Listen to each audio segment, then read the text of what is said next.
Good morning, everybody. Happy Wednesday. A lot of fun stuff coming your way today on GoJo and Golic. So, Tua heading to the IR. We will talk about the fallout for the Dolphins. Plus, Tennessee changing the game when it comes to revenue sharing. We'll tell you about their new 10% fee on all ticket prices. Plus, through God, all things are possible, including getting benched for Bryce Young. You hate to see it. We will discuss the Bryce Young experiment and what it means for the Panthers moving forward. All that and more coming up on GoJo and Golic.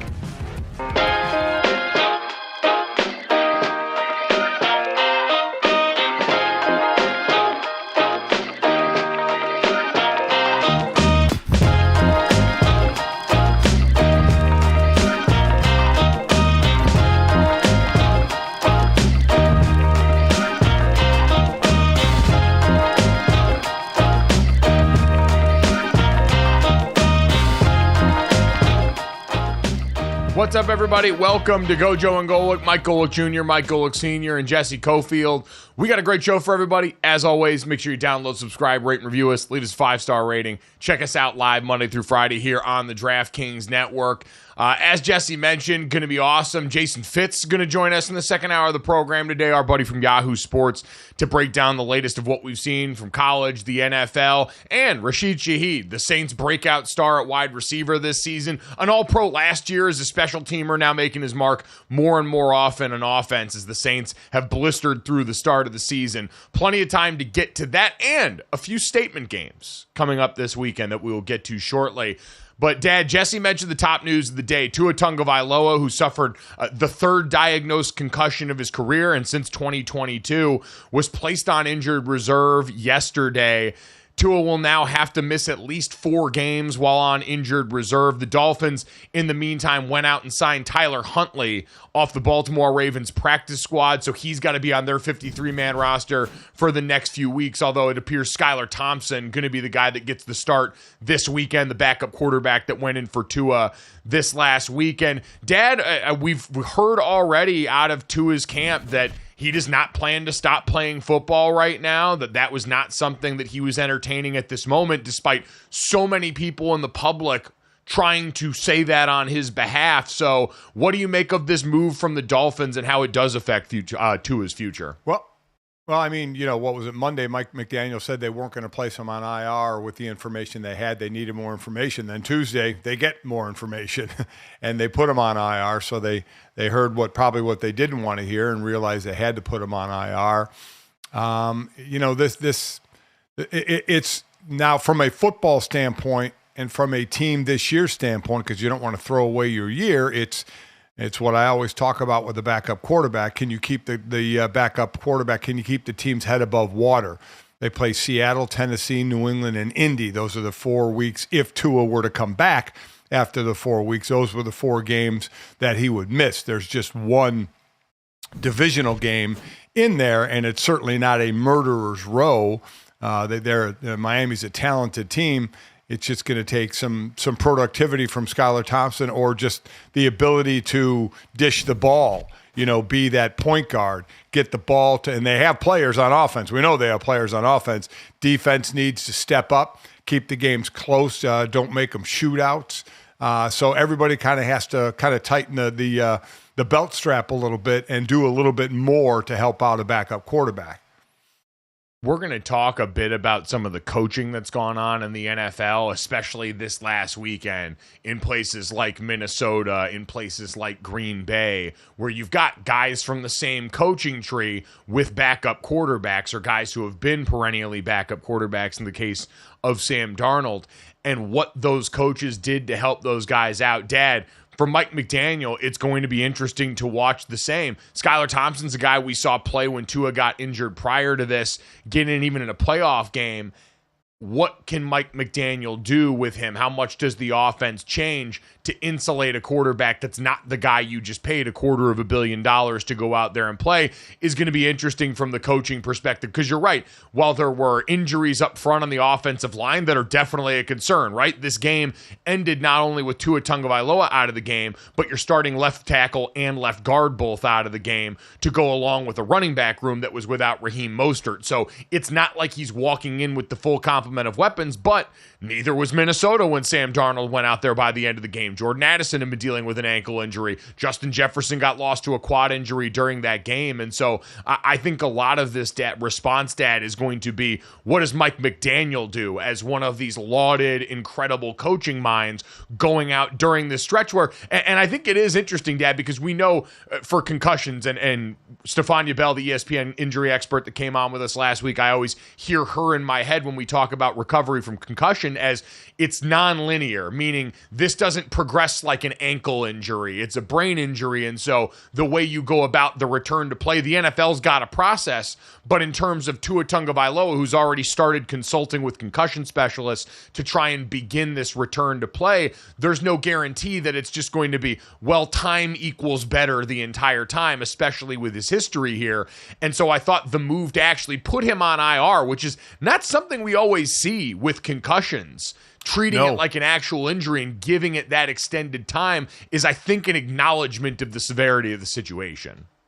Yeah, because there's a variables in a concussion on how long you're going to be out. I didn't think he would go on IR either.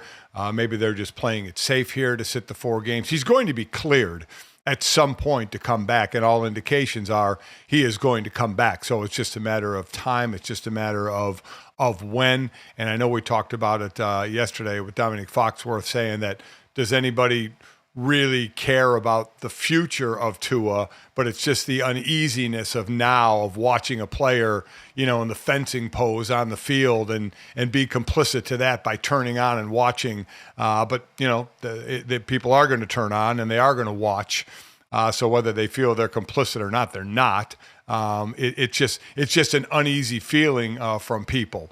So, he's going to come back. All the talk of the former players saying he should retire or think long and hard about it. And we've collectively said it's his choice. He's a grown man. He'll talk with the doctors. It's his choice whether he wants to come back and play, and that's exactly what it should be. It should be his choice, nobody else's choice, no other former player's choice. Obviously, everybody can offer an opinion about it, but Jesse, it goes down to Tua's decision. Yeah, absolutely. I was just going to say, I played lacrosse in college, and my senior year, I got shut down for concussions because I had so many. And what's really scary about it is when you go and see these brain specialists, there's no way for them to like do a test and be like, this was a 60 on the scale of concussions. Right. Like it's all so subjective. And basically the doctors were like, I don't know, you could get another one and be totally fine, or you get another one and like lose your short-term memory for the rest of your life.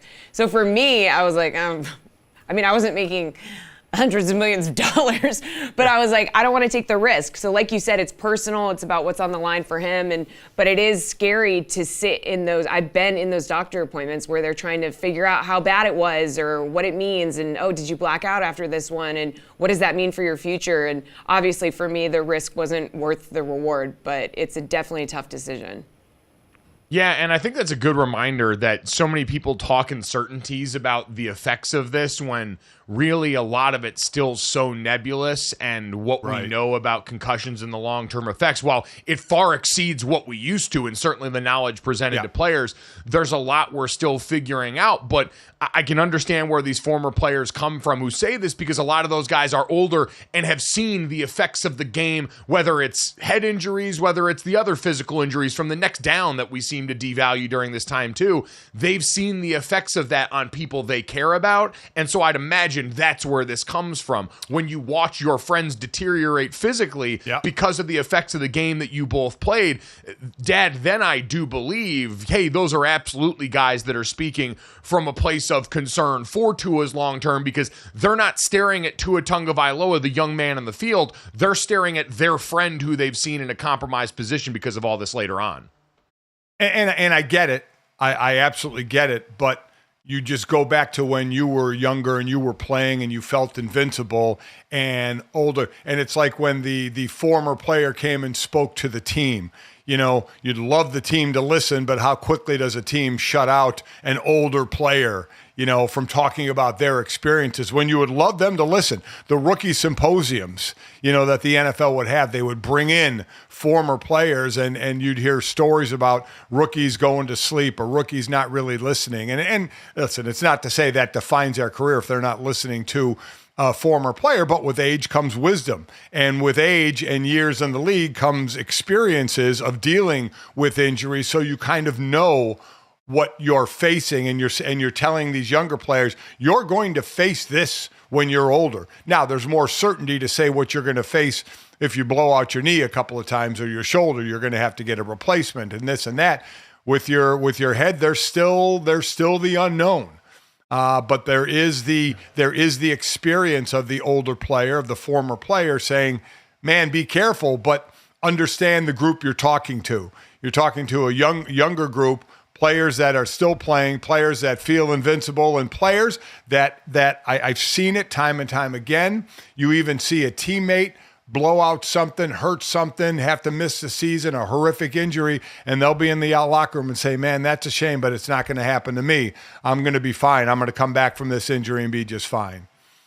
Yeah, I do think the conversation around head injuries has been so prevalent during the adult lifetime of a lot of the players into his age bracket now, though, to where these guys are thinking about it more than my generation, than your generation before, in terms of what the long-term effects can be, because it's just been a part of the popular conversation. It's been a part of how the sport has been covered during their young adult lifetimes. And so I would be curious to see how that has changed. You know, we go all the way back to Chris Borland retiring at 25 at linebacker, citing future concerns about this in a way that would have never happened before for someone with as much talent and a career in front of him that it looked like he had. And so we know the tides have changed on that quite a bit, but it remains to be seen how much. And certainly with Tua Tagovailoa, it remains to be seen what this season's going to look like. So again, he's on IR the next 4 games at least. He will sit as he consults specialists to try and figure out what his future in football, or what his future even this season could potentially look like. While we put that in the rearview mirror for now and wish Tua all the best,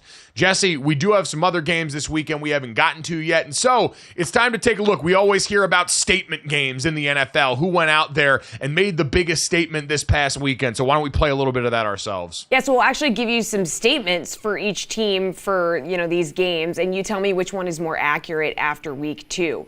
So which statement here do you think is closer to the mark? The Panthers' trade for Bryce Young will go down as one of the worst in the last 10 years, or this statement, the Chargers are going to the playoffs. What do you think? Ooh, I would I would say if I've got to pick one of those two, Dad, it's probably the former, with the Panthers trade being one of the worst in recent memory. Now, listen, it's not been all sunshine and rainbows through the first couple of weeks for the Chicago Bears and their new quarterback and everything there. We know DJ Moore, a part of that trade package as well, in addition to the Bears getting 2 picks in the first round that net them Rome Odunze and their quarterback in Caleb Williams. But for Bryce Young and the Panthers, I also, we're going to talk about this in context of one of the worst trades ever and a bad number 1 pick because it seems like he's on the outs there. You made the point yesterday. I heard it echoed across plenty of places. This is another continued sign of organizational failure, that after going all in on this player during the offseason in terms of who you signed around him, mortgaging the future of your defense to pay for the current on your offense, to try and help build a quarterback who you brought in a head coach renowned for being the quarterback reclamation guy, and then cut bait through 2 games, smells a lot more like a funky organization than it does a terrible quarterback, even if Bryce Young clearly has not lived up to what I thought he was going to be as the number 1 pick so far on the field. There's a lot of that in terms of his football upbringing you can blame, but he also didn't hold up his end on certain parts. But I do think we're closer to that than the Chargers being a true playoff team who's looked good through 2 games, but accounting for competition and who else they've got to look at in the AFC, I still think that's a long shot for them. Yeah, I'm actually going to go with the Chargers going to the playoffs because I've seen and I know it's a small sample size. They beat the Raiders and they beat the Panthers. So again, everybody's beating the Panthers, but they're showing the signs of improvement on defense where they really need. We kept talking about Herbert and losing all the offensive weapons. They're tops, I believe, or close to it in run defense, which was really one of their biggest issues. They're actually playing pretty well on defense. I know, given the talent of the teams they played, that can be iffy. And then we know they're running the ball well, exactly what Jim Harbaugh wants to do. I thought it would be at least a year before they would make a move.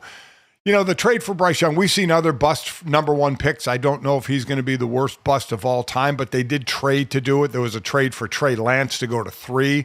And Trey hasn't seen the field basically, so that was an awful trade and pick as well. So there have been other examples of a number 1 pick busting out, and again, I'm with you. I put the team and David Tepper on blast here as well for not having the talent around him. Though we actually thought the talent was around in Chicago and Caleb Williams. Still early, we'll see.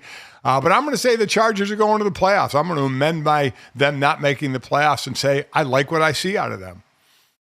All right, Jesse, what's our next statement? All right, so the Packers beat the Colts 16-10. So which of these statements do you think is true? Malik Willis can keep the Packers above 500 until Jordan Love gets back, or Anthony Richardson isn't ready to be a starting quarterback in the NFL? Dad, I'll go with Malik Willis can keep the Packers above 500, and really, that's going to be a conversation about Matt LaFleur and Malik Willis can keep the Packers above 500. Now, their next 4 games are at the Tennessee Titans, which, the Will Levis experience has been a wild ride there. Home versus the Vikings, which is going to be really a fun battle, especially seeing what Brian Flores' defense just did to the 49ers. And then at the Rams that are too beat up to party, and home versus the Cardinals. So right at about 500 in that, if you assume the Viking, and oddly enough, the Vikings and the Cardinals are the games in that we look at and say, well, those should be the tough outs. You've got both of those at home. And based on what we saw, Dad, this offense and the way Matt LaFleur adjusted, I think capable of this. I agree. I go Malik Willis, the backup again, keeping the team's head above water. You mentioned the 4 teams they're playing. Again, not a murderer's row at all. And it is on Matt LaFleur as well, his shoulders as well at Malik Willis to spread the ball out. We talked about the young, talented wide receivers that they have to spread the ball out, use the running game, had the defense play well as well. But I think Malik, who was 12 of 14 for 122 yards. That's fine. I mean, if you don't have to pass that much, that's a great thing. If you can live on the run, and I know it was the Colts that they beat, but I still like enough what I see out of Malik Willis that he can keep their head above water while Jordan's out. All right, Jesse, let's get one more quick one in here. What do we got? Okay, Vikings beat the 49ers 23-17. So Vikings can make the playoffs, or the McCaffrey injury is a huge deal and the 49ers are in trouble without him. I'm going to go the Vikings can make the playoffs. Now, you can bet that yes or no on DraftKings Sportsbook. The yes is juiced to -110, so that's where people are leaning coming off this. And, Dad, I think the combination of Kevin O'Connell play calling, and thankfully it sounds like Justin Jefferson, that injury won't be a long-term thing, the quad injury that he suffered there. And then defensively, what Brian Flores done, the image of Brock Purdy coming off the field and going, that scheme is sick, will stay with me for a while. Yeah, I think I would agree. I didn't pick the Chargers to make the playoffs, and I think they can. In Minnesota, you saw Detroit just lose at home in their second game. We don't think the Bears are going to be a threat at this point. I like what I see early out of the Vikings. So I definitely more than a few surprise teams in the first couple of weeks, in Minnesota definitely being one of them. Yeah, the scary part with the 49ers portion of this question is the McCaffrey injury is just one of a couple injuries that we've got to deal with on that offense that they've got to try and overcome. Coming up next, we always hear about the phrase overcoming coaching. Let's talk about some coaches who are doing anything but being overcome next.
Justin mentioned how rewarding it was to get the win in Denver for Russ. He said you gave out a petty game ball. Is that something that you've done often? Is it rewarding for you to get that win for him? You know, none of your businesses, respectfully. There's certain things that go on among teams that I don't talk about. Whether it gets out or how it gets out is unimportant to me, and I'm not overly guarded against it. But it's just certain things as a leader that I talk to the collective about that I have zero intentions of sharing with the larger public, because it's about our collective and how we come together and how we appreciate and support one another. And, you know, I can't give you all the ingredients to the hot dog. You might not like it. I mean, I definitely don't want to know how the hot dog is made. But Mike Tomlin, like with a little bit of petty, a little humor, a little sarcasm during that presser. But when you have your team at 2-0, you can be a little confident, be a little funny like that with the media. So, guys, what do you make of his coaching job so far this year? And then in general, we're going to get into some more coaches that you think are doing a good job. I tell you what, Mike Tomlin, it had been a while since we had played some Mike T sound on this show, and we were due. And a remix on the How the Sausage is Made bit, Dad. A great twist for Mike Tomlin, who I always tell people, I got to spend very little time in the Steelers camp, but it was impactful there as a rookie in 2013. And the one thing I came away from as we now watch all of these Mike Tomlin press conferences, he is a master and constantly in command up here of what he is going to do. He doesn't care what question you're asking. He knows what message he wants to deliver to his team and what he doesn't want to let out of the locker room. And Dad, he's a remnant of your era where the things that happen inside the locker room stay there. It's why we were so surprised last year with the things that Deontay Johnson in that receiver room that were making their way out of that locker room, because Mike Tomlin is not a guy that lets things leave their situation inside Pittsburgh for good reason. And so I wasn't surprised to see this here, and I loved it. And them at 2-0, this is the quintessential Mike Tomlin coaching job where, hey, for the last few years post Ben Roethlisberger, it's been, we're figuring it out on offense as best we can, and this defense with an all-world player in TJ Watt is going to keep us afloat. This guy in 17, 18 years has never been below 500. He does this every year. He finds a way every year. Now, some years are disappointing in how close they are to just being over 500, and some you're like, wow, I can't believe he pulled that off. So him coaching well is not shocking to me. That division is a bit shocking right now, for sure. But his coaching and his message, it's like two different ways. He talks. He will talk at a presser to give his message, unlike Bill Belichick, who won't say anything as he delivers his message. Just kind of two old school ways and differences in the way they deliver their message.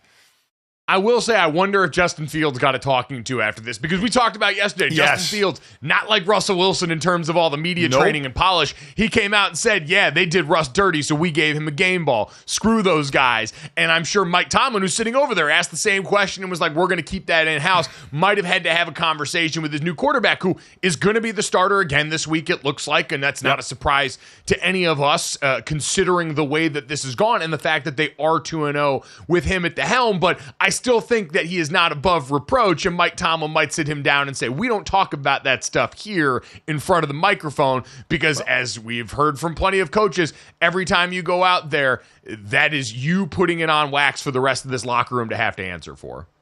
It's another battle that the throwback or the older coaches have to fight is the youth of today. They're used to saying things, right? They're used to tweeting things out, putting things on Instagram, having their own podcast, breaking their own news. They're used to talking about what's going on in the locker room. And you're right, Mike Tomlin is, hey, what happens in the locker room stays in the locker room. So there is a generational gap of the players and the way they communicate today and coaches who have been around for a while and the way they would like non-communication coming from the locker room. Yeah, and so with Pittsburgh, Dad, it'll be interesting as they go forward here. This team offensively still not getting a ton of production. Your first two opponents, a Falcons team that, came out and got a big primetime win the next week against the Eagles, looks like a better win in hindsight, but we saw the version of Kirk Cousins on the field that whether or not the Falcons will admit, hey, he wasn't 100% coming off it, it certainly didn't look like a player was fully healthy or confident in his ability. And then the Broncos in week 2 are a team that I think, like some of their other counterparts towards the bottom end, we've talked about everyone getting a win against the Panthers. The Broncos don't look like a team with a quarterback right now that's got them in position to win a bunch of games. So their matchup against the Chargers this weekend, to me is going to be sort of telling for both teams right now, who have gone through an easier portion of their schedule, who certainly the Steelers defensively, TJ Watt, the Defensive Player of the Year award is going to be one of the most exciting conversations in the sport this year with him and Myles Garrett and so many of the other performers that could be up in that. But the job that they're going to have to do against the Chargers offense that just wants to run right at them instead of giving him sustained option looks at the quarterback is going to be fascinating. And that's the thing. It's not like Pittsburgh is a juggernaut on offense that puts up a lot of points. So this has all the makings of a low-scoring game and a Charger attack of running the ball, which doesn't have T.J. Watt maybe taking your quarterback's head off because he's too busy trying to stop the run. So, and the Chargers have been doing well on defense, like I said, in stopping the run, which was a real issue for them in the past. So overall, I do like the Chargers in this game. So, Dad, we talked about coaching in this one. I want to open the floor up for some other coaching jobs that we were impressed by in week 2. Who do you want to start with here? I see you chomping at the bit. Well, I mean, I think Harbaugh coming back to the NFL is doing an excellent job. He's doing exactly what he wants to do and what we all thought he would do: build up the defense and run the ball. And that's exactly what he's doing. Again, not the greatest competition they've gone, but you can only play against the teams you're supposed to play against, and they're taking care of business. I look at Dennis Allen and the Saints. I mean, who saw this? Who saw 91 points, from the offense? And their defense is 7th overall. Their defense is they're stopping the run and they're running the ball. And they're obviously the number 1 scoring team at 91 points, but they're number 3 rushing the ball and number 3 stopping the run. And, I think he's doing an excellent job. Tough players, again, stopping the run and being able to run, which means you can control the clock. I love what he's doing, and I think it's one of the more surprising outcomes after 2 weeks of the season. Yeah, I think a lot of the focus there going to continue to be on Clint Kubiak and this offense, maximizing Derek Carr's efficiency and play action by just running more of it. And certainly the position groups, the formations, we'll talk more with Rasheed Shaheed about that in the second hour of the show. And Dad, the stretch coming up for them looks like a soft landing spot if you're a team. Go back and watch the Cowboys game. I implore anyone. I have not seen NFL defensive tackles blown that far off the ball, play after play, in a long, long time. I saw Marcus Spears on ESPN, former Cowboys D tackle, disgusted with the effort on the Cowboys side, but for the Saints side, they were walking dudes off the ball. Alvin Kamara wasn't getting touched. I'd be curious. I need to go look up the yards before contact number for him right now. It's got to be sickening, and you're going up against an Eagles defense that just got run on by Atlanta, an Atlanta defense after that just got run on by Philadelphia, all in a way that seems infinitely replicable before you get to Kansas City in October. So that one was amazing. Dad, can I offer you up? We talked a little bit about him last segment. Matt LaFleur and the job that he did with Malik Willis, who was left for dead leaving Tennessee, goes over here and is going to get to sit behind Jordan Love, and people think, all right, we'll get to kind of do the Mitch Trubisky, where we don't have to see him very much behind Josh Allen. He'll get a chance to grow, be in a healthy organization, and maybe do better. And now he gets pressed into duty, and we saw what the end of the game against Philadelphia looked like, where you can't even get the final play of the game off, and people are thinking, all right, same old Malik Willis. You read some of the stats for him passing, which were fine, if, unremarkable. It was a clean sheet. You watch the game, and it's a completely different offense. It's elements of the spread option that we see in college proliferated there, multiple guys in the backfield, more 12 personnel. This was fascinating to me, though, in terms of just the wholesale change in the game plan for Matt LaFleur with Malik Willis and how he rebuilt this offense. In week 1, the Packers' game plan including passes on 63.8% of their plays. They ran out of the pistol on 8% of their plays, and they used motion on 79.3% of their plays. So that was what we'd imagined the Packers' offense is going to look like. The NFL game plans are a little bit more bespoke, but in general, with Jordan Love as your quarterback, that was probably how they were going to operate. In week 2, the Packers ran the ball on 79% of their plays. It was almost 80-20 in terms of run to pass in that game. They ran out of the pistol on 22% of the plays, so almost a quarter of their plays out of that formation, and used motion on 95.5% of their plays in that game. So Matt LaFleur looked at this and said, I need to do more to help my young quarterback out. And maybe it gets you fewer light box looks for your running back room that still was very productive. But Dad, they leaned on a ground attack that could use Malik Willis's legs. Yep. They played into the things that he did well, and they took the air out of the football in what was, I thought, one of the better coaching jobs we've seen so far in this young season. Yeah, I would agree. Again, when you have a backup quarterback and can keep your head above water, go 500 or better is basically my thought of keeping your head above water. You're sitting in a good position, and a lot does fall on the coach. So I do agree between Matt and Willis that they've done an excellent job, and we'll see if it can continue because Jordan Love looks like he's going to be out for a few more games. Also, I throw in there Mike McDonald. Seattle is sitting at 2-0.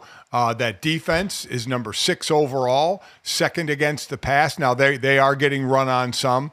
And their 2 wins, again, the Broncos and the Patriots. The Patriots have a rushing attack, so we know that they were going to get run on in that one.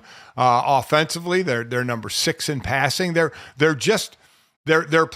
doing well on defense, giving up 20 points in each game. It might be a little much to the 2 teams they played, but Mike McDonald was brought in to obviously help that defense and keep the offense running. So I think he has done a nice job as a first-time head coach early in the season. Yeah, I think both sides of the ball been a work in progress there. Like, looked good early. The Seahawks offensive line got to get a lot better, and I don't know if that's going to be personnel-wise or what, but that group certainly been a question during the first couple weeks of the season. And then defensively, I'm with you. The run game stuff worries me a little bit. Byron Murphy started to pop some. Leonard Williams has looked good there. The secondary has been awesome through the first couple of weeks. I went on with Jackson Bevins, who covers the Seahawks, on his podcast and said they think Devin Witherspoon might be the guy where there's no, perfect Kyle Hamilton in the middle of this defense. Kyle Hamilton's kind of a one-of-one skill set back in Baltimore that Mike McDonald had as that chess piece to move all over the board. But they think Devin Witherspoon, with his aggressiveness, his versatility, can be a guy they use. And you've seen, Dad, the back end of that defense. Julian Love, our guy from Notre Dame, Rick Woolen, that group has looked dialed in. They're tackling really well from that level. The thing I want to see for them is, you mentioned the run game. It's all well and good this week with Miami that's a little bit compromised up front. The game against the Lions. You're on the road at Ford Field with a team that will run the absolute hell out of that thing if you let them. I want to see how, Ben Johnson, offensive coordinator, who's been around for a while, and that may be where some of the cracks start to show with the Seattle team, is it's still year 1 for a lot of them. Going into that environment where, albeit the Lions licking their wounds a little bit right now after last weekend, I'd have to imagine that's not going to last too long for an offense whose foundation is still what theirs is and working the ball up front.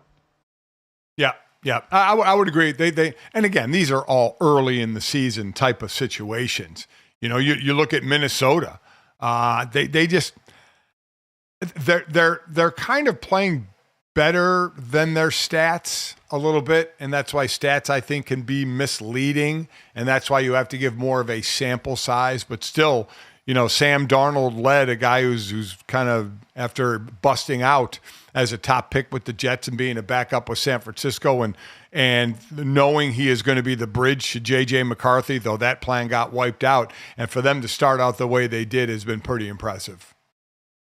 Yeah, I think with that group too, this is also, the other guys you mentioned, Jim Harbaugh, been here before, but first year back. Right. What we're talking about with Mike McDonald, first time as a head coach. So being 2-0 at all and having your team ready enough to do that, given the fact that he's never done this before, impressive coming out the gate. Kevin O'Connell's been there for a while. Kevin O'Connell's built up very quickly a reputation as being one of the better offensive play callers in the league. And then you throw that with Brian Flores on the other side, who, now that Wink Martindale's back in college, sort of the last remnant of the defenses that really are going to just blitz the hell out of you with no regard, as opposed to all this simulated pressure stuff you see around the NFL. Not to say he doesn't have some of that in the bag, but it's such a unique combination. And with the personnel that they've got there now, there's a lot of people that look at them sort of the way that we look at the other Shanahan McVay spots and go, all right, this is good fertile soil for these quarterbacks to come in. Sam Darnold, you're in the best chance to maximize your ability. What are you going to do with it? So far, so good.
Welcome back to GoJo and Golic. Jesse Cofield, Mike Golic Jr. and Mike Golic Sr. And guys, tipping culture is getting out of control. Now it's coming to college sports, kind of. Let me explain. So Tennessee is changing the game when it comes to revenue sharing, okay? So the Volunteers are introducing a 10% talent fee on all sports tickets to help pay athletes as part of the new revenue sharing plan set to begin in 2025. Guys, what do you make of this 10% fee on all tickets for all sports? They're also doing an annual average increase of 4.5% on football tickets. So is this just a sign of the times? What do we think? These are creative solutions to the problems of the rich, Jesse, because when I saw this, my antenna kind of went up because, Dad, the way this is posed, and Danny White, the athletic director for Tennessee, who's come over and done a phenomenal job, puts out a 4.5-minute long video explaining this, that they want to be transparent, that the money here is going to go towards paying players at State U, and that you're going to help. Hey, we're in a new era where we're doing great, Tennessee in terms of the success of their sports team. The baseball won its first national championship in June. They became the first school in SEC history to win a conference title in men's basketball, baseball, and softball in the same year. Men's hoops is in its second Elite Eight. It's a great time right now while the football team's balling to tell people, hey, you like how this is going, you know how the sport's changed, this is what we got to do to get by to make sure we can pay all these players as, these legal things are going on and as revenue sharing might be coming. And then you look up and see, hey, Tennessee's football department turned a $75 million profit last year. Not they made $75 million gross, they turned a $75 million profit last year. And so once I saw that, and you look up and realize the SEC is getting ready to start their new TV deal this fall with ESPN to the tune of $3 billion, and the money coming in for them is only going to grow. Yeah, I get expenses are up, but Dad, to me, this smells like the people that have always been able to make money off college athletics that now have to share that money, trying to recoup that somewhere else for them, not as much as it's for the players. So I think this is going to be interesting to watch the fan outrage, because the way this is designed puts the onus on the players as they're the new accounting option that we have to account for. And so that's where your money's going. And so I don't know if it's going to be, hey, people love success so much they'll be willing to pay for it because it's the players, or are we going to get a wave of headlines of people going, oh, well, these greedy players need more money and now it's going to cost me, the fan? Yeah, well, I mean, time will tell. This is absolutely a sign of the times. This is pro sports. We can't pick and choose. We can't. The players are now getting paid. They are basically professional athletes, though we're trying to hold off on a union, which I think we will. But we're going to get to revenue sharing for players. So they basically, it is pro sports. So we can't pick and choose to say, oh no, we can't do this. They're amateurs. This is just something new that fans are going to have to get used to, and they'll get to decide. It's a fan's choice. They don't want to pay it. They don't pay it. But I'd imagine the fan base in college is way more rabid than the fan base in professional sports. And I'd imagine you're going to get the fans that are going to pay it. This is just the new way. It's just new. That's all. It's just new and has to get over the hump of being new before it's going to be the standard. And I know it's like all NFL teams, they are worth so much money, yet owners will still raise ticket prices. They know they'll pay for salaries of players by raising the ticket prices. It's professional sports, and college is more professional than it is amateur now. So this is just a natural road to go down. Dad, I think the difference, though, is I've not seen an itemized bill like this for the NFL and their tickets, where it's, hey, this is how much is going towards the players in that. Now, you can find that information because the NFL and their players have a collective bargaining agreement. You know exactly what split of football-related income is going towards the NFL players based off their split there. This is telling you exactly, as you split the bill, this is the players. And I'm not saying that this is Danny White's intent or not. I don't know Danny White. He's done a phenomenal job at Tennessee, but this puts the focus on the player, and it can be in a positive light where, and I'm hoping my favorable read I would like this to be is, hey, people have shown the fundraising around these NIL collectives. has shown that people are willing to go and put money towards paying players if that's the way that the sport's going to operate now. And so maybe in their mind, this makes it more likely. I always worry about the other side of this, though, where people for so long were inclined to be, oh, these greedy players, see a 10% increase in what they've got to pay as a fan and go, well, hell, now we get more of the same sentiment that we get in the NFL of, I pay your salary and so you're going to do X, Y, or Z when I say it, which has always been bunk when it comes to the NFL and that fan response to players. And we know already there's been enough venom between college players and fans as is. Yeah, I mean, but it all comes part and parcel with it. If the players hold it, if the fans hold it against the players, they do it in the professional ranks. This is just a hump that college has to get over. It was going to happen, right? And Tennessee just happens to be the first one where it is going to happen once the collectives go back to the schools, and in this case, the revenue sharing from the result of that lawsuit.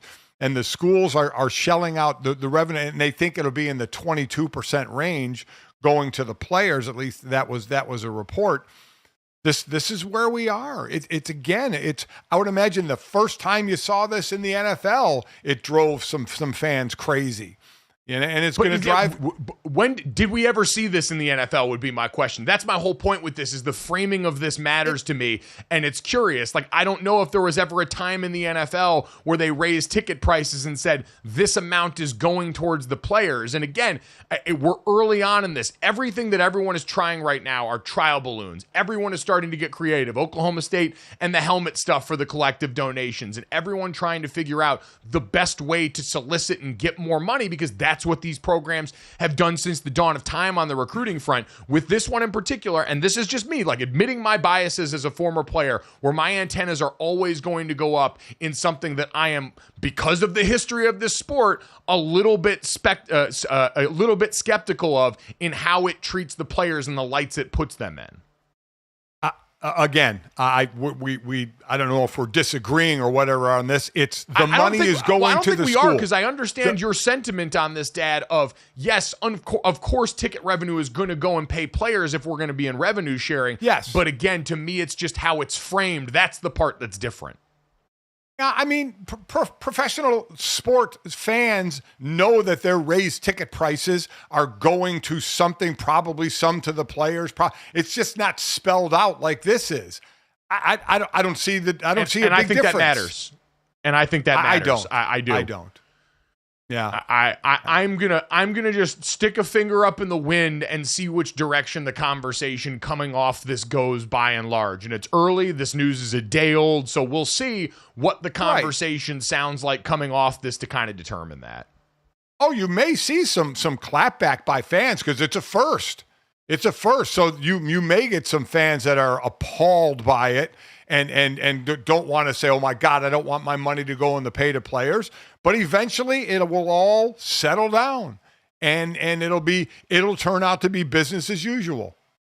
I'll just be interested to see if other schools see this and follow suit, or if other schools just raise ticket prices and say, hey, it's 2024, inflation's hitting everybody here, and then funnel that money to the players anyway as this goes forward. Dad, a couple other schools that might be interested in all of this would be Clemson and Florida State, as we saw last time on Dragon Ball Z. Those two schools had been beefing with their conference, both of them, especially Florida State, maybe kind of trying to stay out of the headlines right now, considering what's happened to the product on the football field. But it's actually a good reminder, Dad, as this headline comes up, that talks between Clemson and Florida State and the ACC have ramped up in recent weeks, according to sources. This is an article by David Hale and Andrea Adelson at ESPN.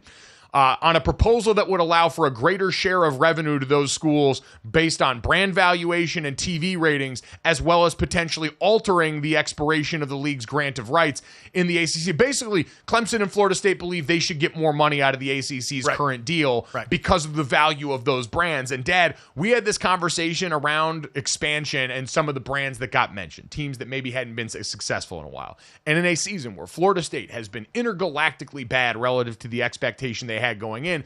This is a good reminder that the on-field product is only so much a part of this at this point, and that Florida State and Clemson, still massive brands in the ACC, wield a lot of power in this conversation, although maybe this and the conversation ramping up might be an admission that both of these schools may be willing to come down a little bit in what they wanted. I'm not sure, but either way, the wheel's moving in a way that could keep them in the conference and maybe make all these lawsuits a moot point. Yeah, I mean we'd like to keep a Power 4 and maybe go back to a Power 5 if the Pac-12 adds teams again, but they got to work out their own internal strife, which is going on right now. Whether it's coming to an agreement on Florida State and Clemson coming down in the number, or the ACC holding on to the model that they have. It's a tough negotiation given the landscape of changing teams into conferences, though I think that's going to stop for a bit since we just had kind of a big restructuring. I think conferences will maybe take a pause on that, except for the Pac-12, which obviously needs to add teams in the next 2 years because they had the 2-year period to do it. So I do think from teams moving, you're going to take a break and just see if Clemson and Florida State can come to some sort of agreement with the ACC. Because remember, all of this is driven by the fact that last year, the ACC distributed about $7 million less to its schools than the SEC did.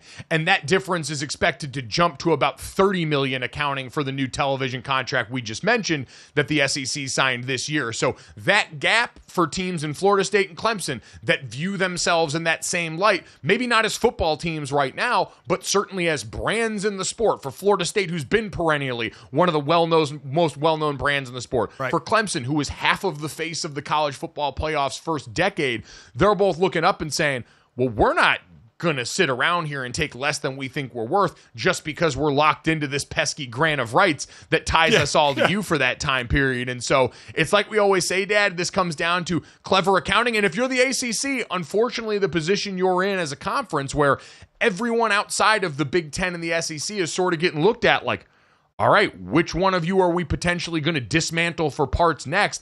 Jim Phillips and the ACC understand, hey, keeping us together, keeping these brands involved, keeps the conference strong and keeps us positioned in conversation for the third best conference in the sport right now behind those other two big key players. Yeah, that because as Jim Phillips knows, that the two biggest teams that the SEC or the Big Ten would come after would be Clemson and Florida State. So that's Clemson and Florida State's leverage to say, hey, we're going to be gone. You know, if we don't get some equal money to those other conferences, we're going to be gone in the next evolution of conferences. So that's where we in any negotiation, whether it's player and contract, you always look for the leverage side of it. Yep, and again, it feels weird to say don't concern yourself with the results on the field, but again, I think this headline coming out right now, coming off Florida State's 0-3 start, after going 0-4 in 2021 and all the success in between, is a great reminder of exactly what the rub is in the game right now. Man, all this time passing by, and we didn't even get to talk about the fact that Notre Dame won this past weekend. We're going to do some college football with Jason Fitz coming up in about 10 minutes here, and maybe not worth spending a ton of time on Notre Dame Purdue, Dad, but we at least get to be happy this week. I did not anticipate Purdue and their big drum, which isn't actually the world's largest drum, coming out there and having that rough a time where all four Notre Dame quarterbacks on the depth chart managed to get in on this one. It was a nice bounce back week and a great response from the fellas, although it comes at a cost with multiple injuries, 2 on the offensive line, 1 on the defensive line. Yeah, I mean that you already lost your starting left tackle in fall workouts before the season started. And now you lost 2 more and the player the Viper position. That's a tough call, especially the O-line, which had 6 starts among the 5 starters coming into the season. I mean, that is just getting weaker and weaker. And after that big win, it was a big win against Purdue. It makes you think more about, because it was only 1 week removed, about how they let it slip from Northern Illinois. You don't want to look back too much, but you're only a week removed from losing in Northern Illinois. Then you smoke Purdue, and you're like, what the hell did we do? What the hell did we do losing that game to Northern Illinois, and what could it possibly cost us? But they have to look forward, obviously. They have Miami of Ohio and then Louisville, but they gotta get that O-line squared away, which is going to be a tough ask. Thankfully, the guys replacing those young players are guys with a lot of experience, like Rocco Spindler and company, who started a bunch last year. Still questions about the passing game there for Riley Leonard, but back over 100 yards on the ground. Life is good. Coming up next, we'll talk about how good life is for our buddy Jason Fitz based on what his beloved Raiders did this weekend.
Welcome back to GoJo and Golic. Hour number 2 going to start with our buddy Jason Fitz from Yahoo Sports, noted lifelong diehard Las Vegas Raiders fan, and he's got a lot to be excited about coming off this last weekend's win. Brock Bowers, a marquee performance from their rookie tight end, has him jumping up in the Rookie of the Year odds. If you look on DraftKings Sportsbook, Brock Bowers now the 5th best odds behind Marvin Harrison Jr., Jaden Daniels, Caleb Williams, and Malik Neighbors at plus 1,500, was plus 3,000 going into the weekend. And after a 9-catch, 98-yard performance in a win against Baltimore, there's plenty to be excited about. Now, I am still firmly on the Marvin Harrison Jr. for Offensive Rookie of the Year campaign. I don't think this last weekend changed any notion of that, but keep an eye out on the Raiders stud weapon at tight end. We'll talk to Fitz next.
him out, all his great work over at Yahoo Sports and Fox Sports Radio on the weekend. Fitzy, appreciate the time, brother, as always. Thanks, man. Appreciate you, boys. Thanks, Fitz. Coming up next, one of the other teams that has surprised and impressed through 2 weeks, the New Orleans Saints. We talked to their premier deep threat, Rasheed Shaheed, next on GoJo and Golic.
One of the stars of one of the breakout teams of the 2024 season so far, kind enough to join us now, Rasheed Shaheed, fresh off another monster performance and a big-time win over the Cowboys. So, Rasheed, congratulations on all the success so far, man. How you doing? I'm doing well. I appreciate you guys for having me. Feels good. A great start to the season. Well, I mean, listen, you're drafting off an incredibly successful 2023 where you were a first-team All-Pro as a returner, and now this season having a ton of success that I want to talk about on offense. But before we get to that, I have to ask you guys did have one of the big wins of the weekend, clobbering the Cowboys. What surprised you more in that win? Derek Carr's Michael Jackson crotch grab celebration or Dennis Allen quoting Kendrick Lamar in the post-game locker room? That's a tough one. I couldn't believe either of them. Derek, I didn't know he had that in him at all. I gave him props for it, though. It looked cool. I'm glad he had his moment. You know what I'm saying? I hope he never does that again, though. But it was good to see Coach DA break out of his shell. So I'm glad he was able to crack some jokes after the game. So before a season, every team is optimistic, and I'm sure you're not surprised. You guys are 2-0, but how surprised are you offensively that you guys in the first two games have put up 91 points? Yeah, no, man, it all comes with the expectation that we set and the goals that we set as offense each and every week. we come out super prepared. I feel like as an offense, we just believe. We believe in each other. We believe in the man next to us. And we're just all just doing our job right now. And as long as we do that, I feel like our success is going to continue. But to have, all the success that we've had, 91 points, it's not easy in this league, but as long as we continue to do that, I feel like we can win a lot of football games. Your guys' offensive coordinator, Clint Kubiak, already getting a lot of praise because of that point total. How can you describe the impact that he's come in and made in your guys' offensive room? The huge impact, as you could tell. He gives us so much confidence, and he just allows us to go out there and just kind of play free. He's so locked in, and he expects a lot out of us each and every day to kind of match his intensity, into each and every game. His schemes are absolutely great. We love how he's utilizing all of our weapons, moving us around, utilizing motions and shifts and all that stuff is making it fun to be out there, and to have a guy that believes in each and every one of our playmakers. It does nothing but allow us to go out and play free. Well, this is your third year, and you've got yourself a reputation of a hell of an average per catch. Your rookie year, over 17 yards. The second year, over 15 yards. Now over 24 yards a catch. How are you able to continue that when the opposing team knows you are a deep threat? Right. Man, it all comes with a lot of practice. Me and Derek, we talk about it a lot. We know that any opportunity we get to, stretch the field, we're going to do that. Derek loves to throw the deep ball, and I know that. So, any play that I'm going deep, I know that there's opportunity for me to get the ball. But yeah, no, it comes with a lot of practice. We practice it every week. Those plays don't work without the 11 or 10 other guys doing their job. And so shouts out to them. Our O-line has been playing absolutely out of this world. So all of those big plays starts with them. So shouts out to them. There we go. Never bad business to shout out the offensive line, certainly here on this show. But I do want to hone in more on your quarterback, Derek Carr, a veteran coming over here, but last year was his first year in a new environment. Now in year two for him, while the offense has changed a little bit here, have you noticed him more comfortable around the building and addressing the team as one of the leaders?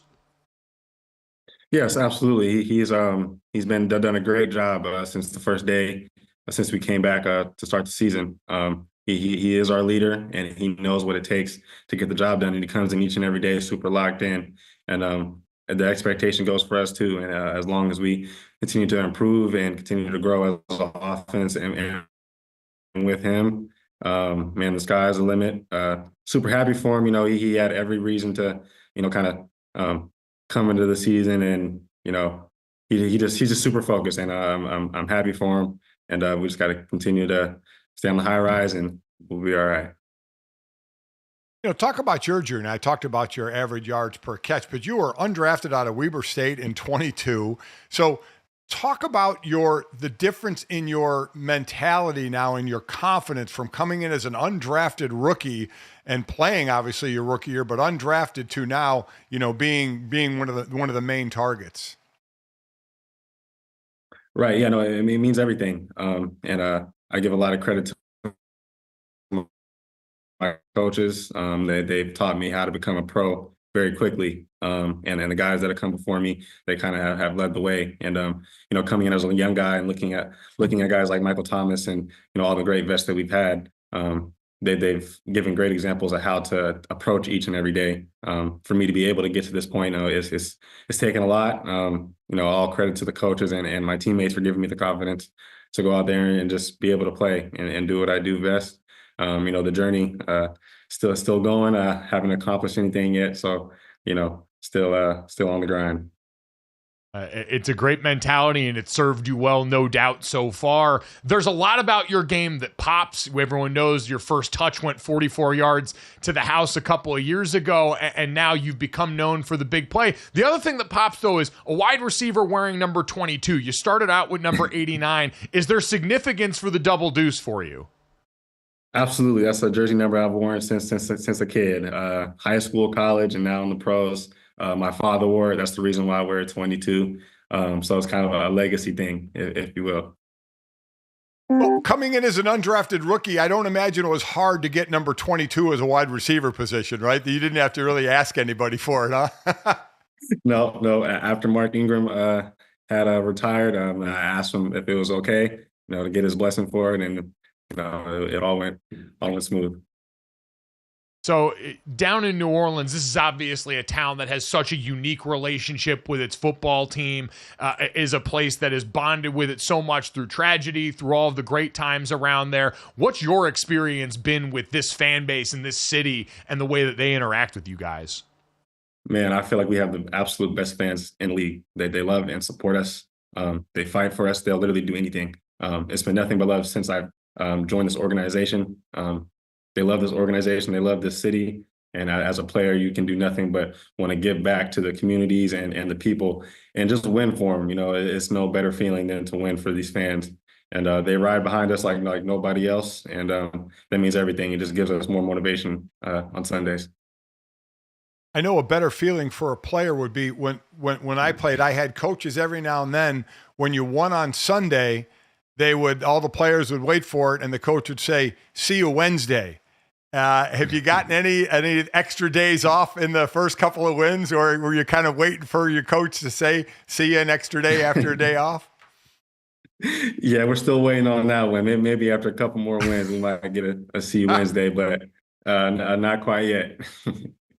Well, one of the other guys that might help you to that point, and someone who's always fascinating, I think people have watched Saints football for a while, is Taysom Hill. Everyone knows under Sean Payton, he was a guy you'd see going in and out a lot with a future Hall of Famer in Drew Brees. There's less time under center for him now, but we're seeing him all over, maybe even more places in this offense. How unique of a player is he compared to guys that you've been around in your short time in the league, but through your time in football even before that? Right. He is the most unique player that I've seen. I haven't seen a player be able to do all that he does at such a high level. He can do anything that you ask him to do. I wouldn't be surprised if you put him on defense. He got 10 tackles in the game. He's just a football player. That's just his label. He is no one position. He's just that guy, and he's been that guy for a long time. And to be able to watch him each and every day, it's truly amazing. He is true Swiss Army knife. And obviously running is part of his game, and running has been part of the Saints game. They've almost doubled up the numbers of runs over the number of pass attempts that have gone on. So a guy who set records at Weber State as a kick returner, a receiver, as Mike mentioned, all-pro as a kick returner. How's your blocking? In the running game, you got to be blocking downfield. Yeah, no, it's definitely had to improve. The run game is the most important thing in this offense. The run sets up everything else. So we've taken that as an emphasis in the receiver room. And that's it's just a mindset thing. Just go out there and block. It sounds easy, but we do our best to make it work as little guys. When the guy you're blocking for is as talented as Alvin Kamara, the job does get a little bit easier, but he was someone who the last few seasons, it hadn't quite looked the same way it has for so long. People talking about him getting up there in age, and yet he's looked to defy Father Time through the first couple of weeks. What have you guys seen behind the scenes as he's been getting ready for this season that's allowed this to happen? We've seen the same Alvin Kamara, that he hasn't changed at all, his approach. What we see now, we're absolutely not surprised because he does it each and every day. He hasn't lost a step, and I'm glad that he's proving everybody that he still has it, and he's still in his prime, in my opinion. And he's not slowing down, and we got to continue to block for him. And all he needs is the smallest little crease, and it can be the most explosive play. So we got to continue to feed him the ball. That is certainly a theme for the entire Saints offense, and no doubt you and Alvin Kamara a huge part of that and the success and why you guys are 2-0 right now in the talk of the NFL. Rasheed, thank you so much. Congratulations on all the success, and best of luck the rest of the season, all right? Thank you, guys. I appreciate you for having me. Thank you. And, Dad, as we look at the rest of the NFC South right now, a division that has surprised us no doubt this season, the Buccaneers, the reigning champions, the Falcons coming off a big primetime win on Monday night. We know the Panthers at this point excluded from this conversation, but whose start do you trust most among this group? Well, I think the Saints, because they can run the ball. You know, even though we just talked to a high-flying receiver there, averaging 24 yards a catch, I think controlling the ball, running the ball, and stopping the run on defense, I would trust that most. Now, they are the highest-scoring team in the NFL, and quite honestly, Tampa Bay is the fourth highest. There's only the Cardinals and the Bills are the two that are the other two that are higher, obviously, with the Saints than Tampa Bay. So they're putting up points, and I would still say New Orleans for the fact that they can run and stop the run and put up points. They're kind of doing it all right now. I would agree. The foundation so strong on both lines of scrimmage for them. Going to be fascinating to watch these matchups in the division now with these high-flying offenses. Yep. The Falcons, I think because Kirk Cousins at the beginning and some of their pass protection showed leaks, we have a little bit of a worry there, but those teams can both run the ball. Baker Mayfield and that wide receiver core for Tampa Bay are incredible. And so I think it starts to come down to the defenses. And for the Buccaneers, Vita Vea dealing with an MCL sprain coming off this last weekend, which thankfully not the worst news they could have gotten, but still for a player that special in the middle of their defense, something to keep an eye on. And for this Saints team and the downfield passing attack going up against the safety room for the Atlanta Falcons with Jesse Bates and Justin Simmons, I think that matchup's going to be really high-end stuff what we see this season. I'm a fan of watching Tampa Bay really because of Baker Mayfield, right? I mean, Baker Mayfield, just his toughness, his ability to run, obviously in the division, he's the guy that's going to take off the most and take a hit the most.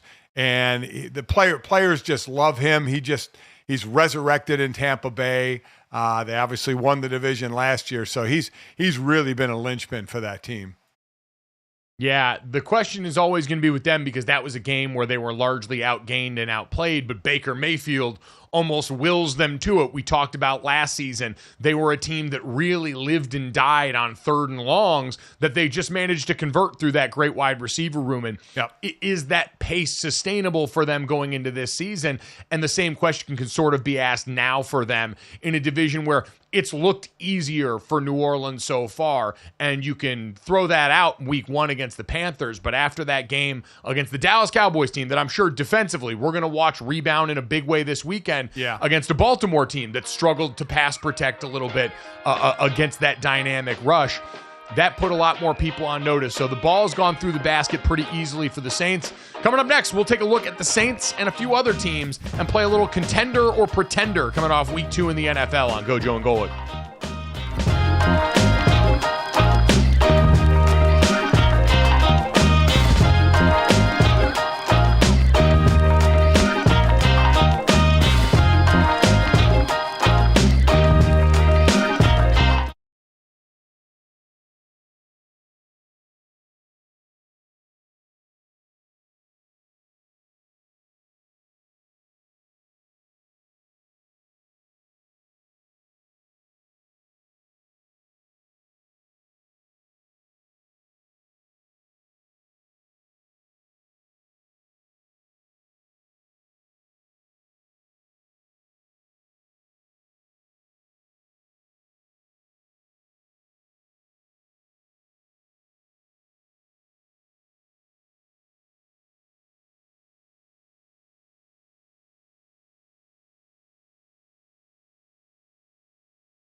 Welcome back to GoJo and Golic. Jesse Cofield, Mike Golic Jr., and Mike Golic Sr. here with you guys.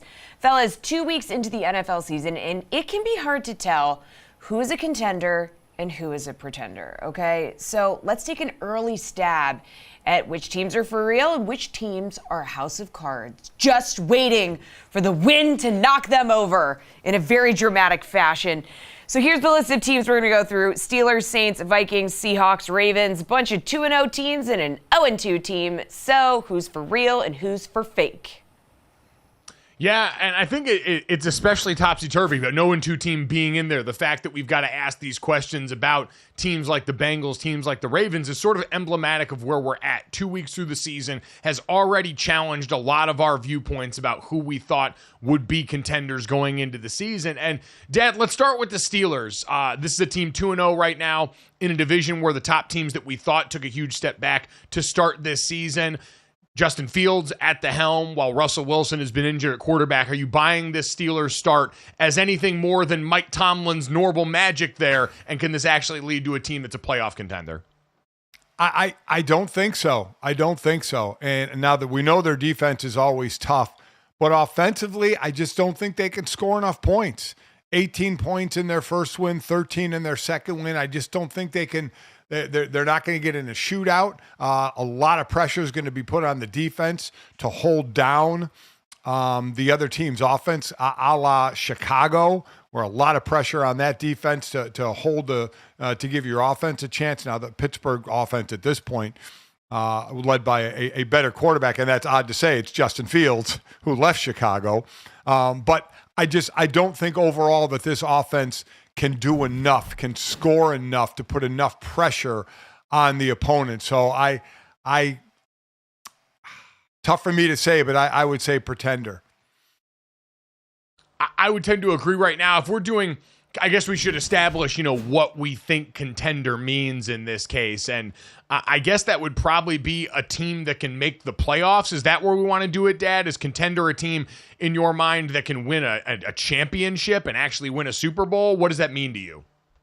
I mean, do we make the bar entry as low as just making the playoffs? Because we know Mike Tomlin usually is an over 500 team. Not to say 9-8 is going to get you in the playoffs, but I would say make the playoffs, get a win in the playoffs. But I would probably set it at the playoffs, maybe one win in the playoffs to say contender.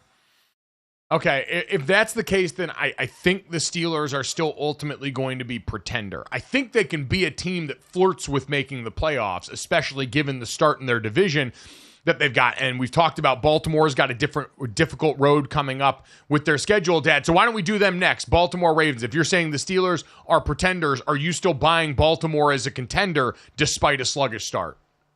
Man, I mean, it's tough not to with the talent they have. Now, they do have the revamped offensive line. I get it. And up the spine of the defense is still remarkably good. Now, again, the first loss to Kansas City was by toes. I mean, they took Kansas City just like Cincinnati took Kansas City to the mat. That was a heck of a game. Kind of a stunning loss to the Raiders. I still put Baltimore in the contender category. I just think they have too much talent. I do too. I'm going to be the last one to turn the lights out on these guys. It's because I liked them so much coming into the season. I fully acknowledge.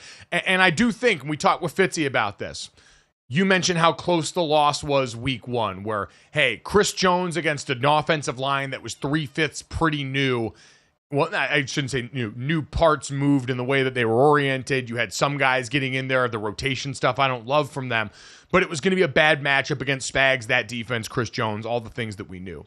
Week two, this was a game they had signed, sealed, and delivered until late. They decided to let the Las Vegas Raiders back into this. And so I'm going to look at that and say that's still indicative of a team that can win games at the level you need to get to where they're going and is going to be playing better football in November. They've got to start in a hurry. And if all of a sudden this really starts to snowball, we know Buffalo pulled off the disappearing act last year in the first half of the season and came back and Houdini'd their way out of this. But counting on that 2 years in a row, even for a quarterback as talented as Lamar, that's going to be tough. So I am still going to stamp them with contender. I believe they can right the ship, but they've got to do that in a hurry.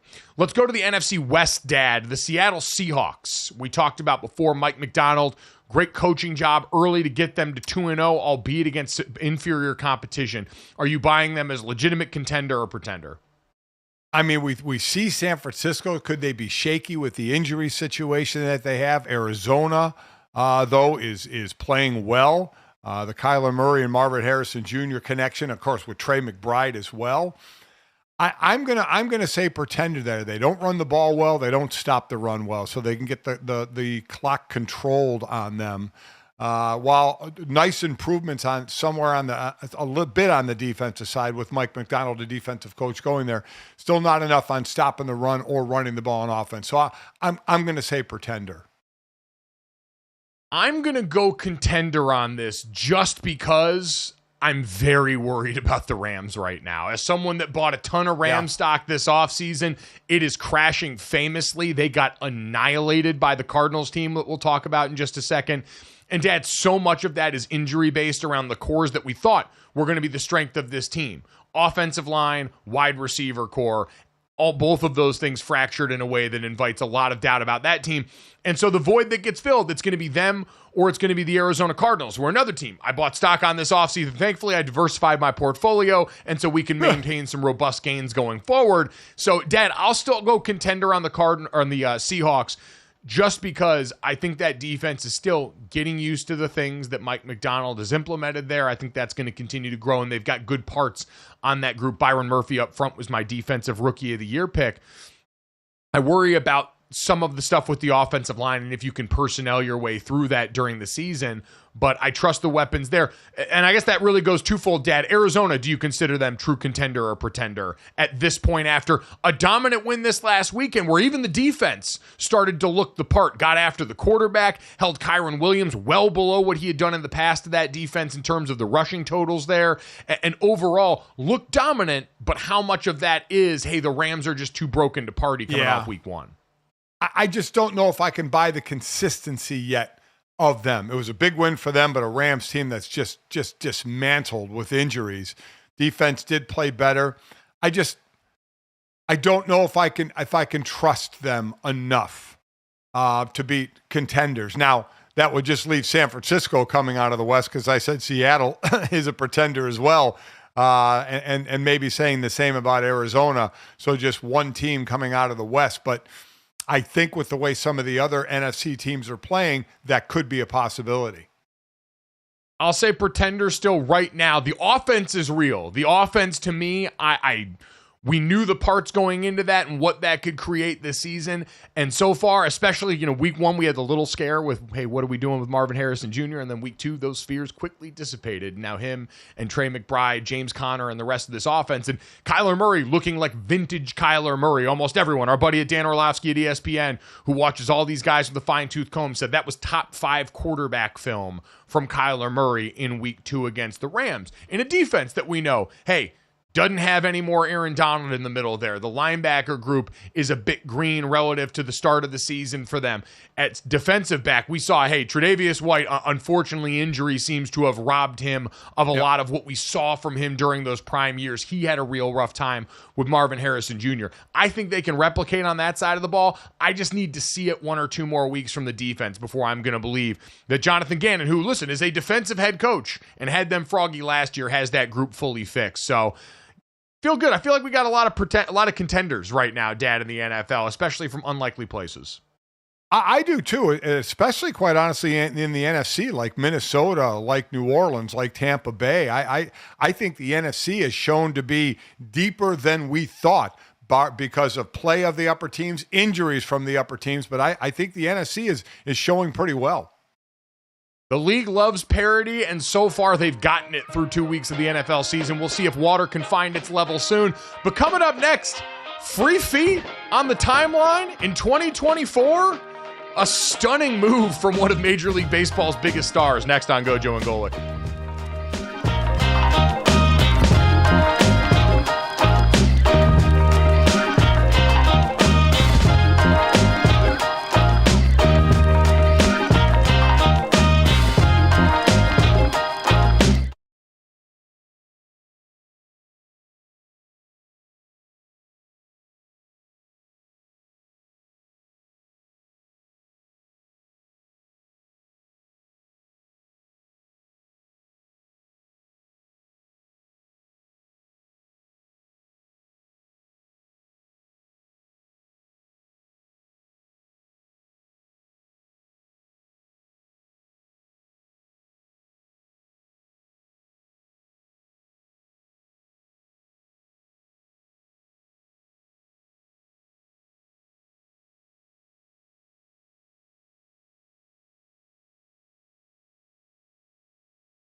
All right, guys, time to finish off the show the way we always do. This, that, and the third. 3 quick ones to send you into the rest of the day.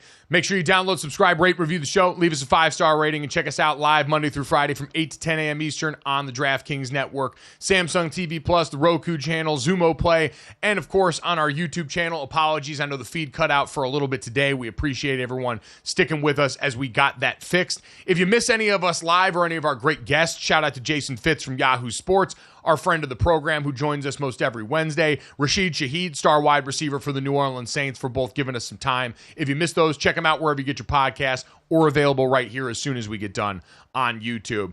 Dad, Jesse, let's start off with this. A little bit of baseball and an interesting one in a win for the Houston Astros. Jose Altuve finds himself in an interesting situation. He believes, as we're in the top of the 9th inning, bases loaded, 2 outs, tie ball game for the Astros, he believes that a ball careens off of his bat and hits him in the foot that should have prompted an extension of the at-bat. Instead, he is called out and proceeds to not only get into an argument with the umpire, but also then take off his shoe and sock to attempt to show him the mark on his foot where the ball hit. He ends up getting ejected alongside their manager, but fear not, his backup comes in and not only scores the winning run as the designated runner on second in the 10th inning, but also then makes a great defensive play for a force out at second that ends the game for them. So wild stuff. And again, free feet on the timeline in 2024 is a dangerous decision. Jose, you can put those on OnlyFans and probably make a mint. I don't know if the market for male feet has yet reached the market for women's feet, but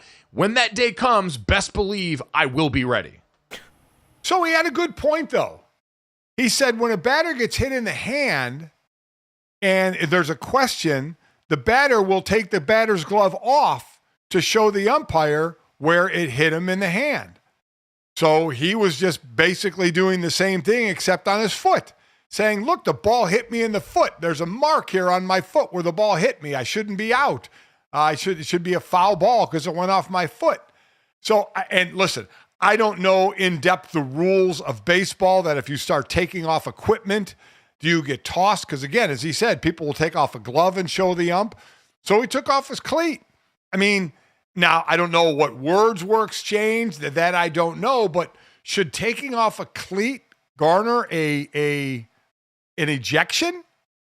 I think it's one of those things, Jesse, that's like showing up a ref or an umpire that generally tends to be the thing that gets a lot of guys tossed. I think in baseball, too, like he was going to toss him no matter what happened. Like the umps in baseball are on a power trip. That's just well documented. That is true. The sensitivity fines run rampant for those guys. Yeah, I would tend to agree. And it's kind of like, Dad, I think we talked about in another instance the other day, Patrick Beverly going over to like show the ref on the camera what went wrong. Right. Anything where it appears like you're making a show of it, because only the umps are allowed to make a show of this entire ordeal. Yeah. Only they are allowed to kick up dust and do that and be remained in the game. It is always amazing the double standard that pops up in these moments. But again, they get the win over the Padres in extra innings. Kessinger, his backup, shout out to him. He said, I grabbed my glove in the dugout when I saw Jose starting to take off his shoe because I wasn't sure what the hell was going to happen next, which is probably a good rule to live by, not only in Major League Baseball, but in any line of work. If you see the guy that does your job at work starting to take off his shoe at a place that's not in water, you're probably getting ready for something weird to happen. So congratulations to Jose for making something weird happen in Major League Baseball. Jesse, let's get to that. Lots of big news in the W, starting off with a major accomplishment. Again, water is wet for A'ja Wilson. Yeah, we talked about this the other day when she became the first player to score 1,000 points in the season. I brought up that she also has the chance to break Angel Reese's record that she had for most rebounds in a single season, and she went out and did it. She only had to get 3, I think, in her final 2 games, and she went out, she passed that point, so she has 447 plus rebounds in a single season. So now she's broken the WNBA single season record for both points and rebounds and done it all in one season. It's just crazy. Yeah. Now, Dad, we know the caveat to this is Angel Reese unfortunately injured and was out a while back. So who knows, as she had continued to add to her total, likely would have outpaced A'ja Wilson still based on the way that she was going. But it still does underscore we likely just watched the greatest single season in WNBA history. I mean, and by someone who's been the best player in the league, and she just keeps on going. And, is she gonna start to get the Michael Jordan treatment of, okay, she's won so many MVPs, do we try and get somebody else in here? Not this year. She's going to win it again this year, but you just wonder down the road. She is just by far and away the best women's basketball player in the world. I mean, and she has her team. The Aces are sitting in the 4 slot. Top 8 make the playoffs. They're in the 4 slot, so they would take on number 5 Seattle Storm in the first round. This is the 2-time defending champs with a little lower seed than thought. Again, Chelsea Gray was out early, but still they have had their problems late in the season as well. But there's no denying what A'ja Wilson means to the Aces and to women's basketball. It's incredible. Speaking of women's basketball, we did get the news today as well that the WNBA's expansion efforts will continue and are going to head to Portland now. The league announced it will be the 15th franchise set to begin play at the start of the 2026 season. Portland had previously been in the W with the expansion Fire in 2000 before folding after the 2002 season when the league moved from central ownership to individual ownership for teams. So, Dad, going back to Portland now, this is one of the teams that thought it had a chance to get announced when the Golden State Valkyrie got announced last year. And so now we get another team added to the fold here. Great for Portland. We know that area of the country in the Pacific Northwest loves its basketball in general. Seattle's always been a major hub, but Portland now also getting a taste of the action. Yeah, and they get a redo. As you mentioned, they had been in the league, and they get a redo instead of going to a different city that hasn't had a WNBA team. They get a team again. So hopefully the fan base there will support. As we know, support for the WNBA has been just going through the roof, and we hope it continues. It should. It's at least in the beginning for these expansion teams, but just to get basketball in their cities. Yep. So as we talked about, you've got the Golden State Valkyrie. You've got this expansion franchise now important. You've also got the WNBA's team awarding a franchise to Toronto, the first franchise outside of the U.S. for the WNBA to play in 2026. So lots of continued growth for a league that we've talked about, whether it's television, fans and stands, the ratings that have gone along with this, the ticket prices surging around it, and now continued expansion. All good signs of growth for this league, Dad. Well, they were. I mean, remember the issue? There were first round draft picks getting cut because there just wasn't enough teams and enough room on rosters. So they needed some expansion for more of these players to be on teams. So they're finally getting down to it. Yeah, there was that documentary 144 that was the number of players that make active WNBA rosters, a reminder of what an elite group that is and continues to be. Jesse, let's get to the third here. Wild news in the world of animal espionage. Yeah, this sounds like Mad Libs, but it's not. So a beluga whale that was allegedly trained as a Russian spy has been found dead off the coast of Norway this weekend. It died with multiple bullet wounds, according to an animal rights group. So this whale, I'm not going to say this right, Havaldamir. Havald is apparently the Norwegian word for whale. They had named it Havaldamir. It was allegedly a Russian spy, but it had been spotted by fishermen in 2019 in Norway. It was really friendly. People loved this whale. There were plans to relocate it to a pod of beluga whales in the wild, and that is no more because someone killed it, and whoever it was, we'll find you and bring you to justice. Let's just first say that this whale was not trained to be a Russian spy. This whale was a nice, friendly whale that had a camera strapped to it and was taught to swim in certain areas and got shot for it. I mean, my God, that's just horrible. Well, it was found with a GoPro on its back and a harness that said Equipment St. Petersburg on it. Well, yeah, but the beluga whale didn't do it. Right. He didn't harness himself up. Exactly. Oh, yeah. He didn't choose this life. Clear, this is a be mad at Russia thing for doing, although, I mean, we have a history of, I think, dolphin stuff involvement in the military. So stones, glass houses, we all need to be careful and maybe leave the animals out of some of this stuff. But either way, pour one out for our fallen beluga homie here. I know he was on the wrong side and the wrong team in our minds, but never like to see the animals go as largely innocent bystanders in this. Thanks so much. We'll talk to you guys tomorrow.